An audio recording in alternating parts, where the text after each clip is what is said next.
it's kind of creepy. They're two young women. Of course, Brian is supposed to be interested in them. So they drive to Megapox-infected Toronto to find food, and for Brian to find James. There he finds Tanya, who is dressed in a very short nurse's uniform, and I'm like, wow, how it's snowing out, there's a Megapox, but still you have this dressed this way. Giving her a grudging nod of thanks, Charles learns to enact mea vicituum by accepting Tanya into his family. Like Jeremiah's support, Charles releases the importance of accepting Brian as he is. By the end of Future Nation, Charles has learned to accept a less heteronormative role.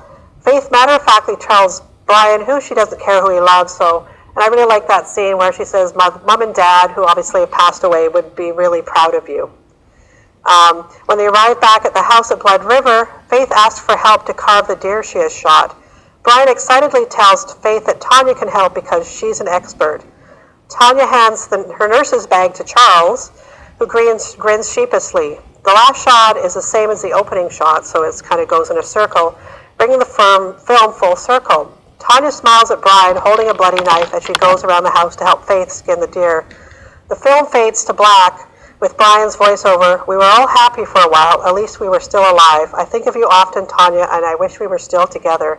Monkman ends the film on a pessimistic note, as befitting the post-apocalyptic storyline. However, it is not clear whether Brian and Tanya split up or somebody died. We're not quite sure.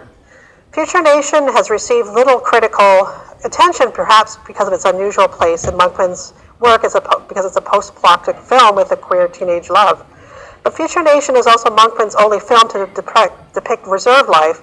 In this film, he directly critiques the colonial takeover of Indigenous lands.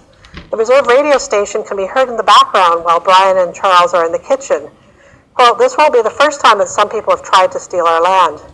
This commentary echoes Monkman's familial loss of land. In fact, Tanya's submissive cowboy and his wife tried to squat at Brian's house, while Brian and his siblings, along with Chantal and Sheila, were in Toronto to get food.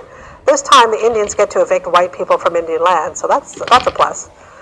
Monkman advocates a future nation expansive enough to welcome people who do not fit into socially constrained roles, such as the Hunter Faith and Tanya/James. Monkman again complicates easy binaries by depicting the fear of urban Indigenous peoples taking over the reserve. While Brian tells James that, although he lives on reserve, he goes to Toronto all the time, Future Nation initially creates tension between urban and reserve-based Indigenous people. The reserve DJs create a fear of city people coming onto the reserve. Although they may be referring to non-Indigenous people coming onto the reserve, it is unclear if Tanya would be considered an outsider, as she is not a Blood River member and because she is in drag. But now she is part of Brian's family, an Indigenous-centered idea of kinship that counteracts official policies of straightening Indians. In Future Nation, Monkman creates a queer Indigenous futurism, a space where two-spirit people can imagine and celebrate and create community.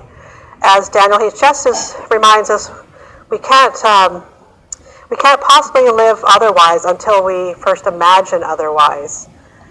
So I always kind of tell my students, you have to imagine a better future before you can enact it, and that's why science fiction is so important. So I'm going to end on that note. So Marseille, thank you.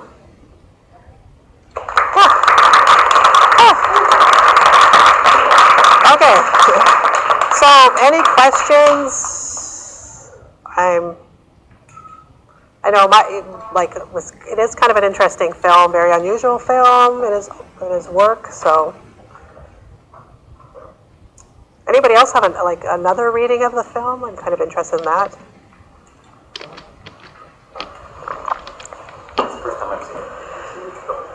Yeah, actually, I didn't even know it existed. I mean, that's something I'm interested in knowing why it's gotten so little attention. Because, I think this is the least known thing that I know about Kent.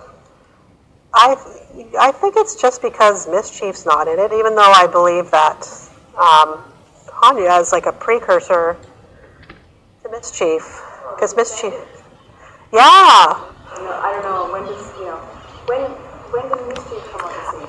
around the same time, like she appeared in one of his paintings, and then he decided, well, why don't I become Mischief? Right? Oh, I see a hand. Yeah, I just wrote a big paper on Oh, and like her embodying the two-spirit identity and like problematizing the imposition of Western gender terminology onto Mischief. right, right, But anyways, she came out in 2004 in a performance that she did. right. Forget what museum. Uh, And then quickly, like all the movies he does afterwards has Mischief. Yeah, I honestly agree with the Tanya Mischief kind of. When I first saw Future Nation, I like read Tanya in a similar way that she was kind of a precursor right, right. to Mischief, but I feel that Mischief kind of evolves beyond this like kind of drag queen person. Oh yeah, for sure. I read into kind of enacting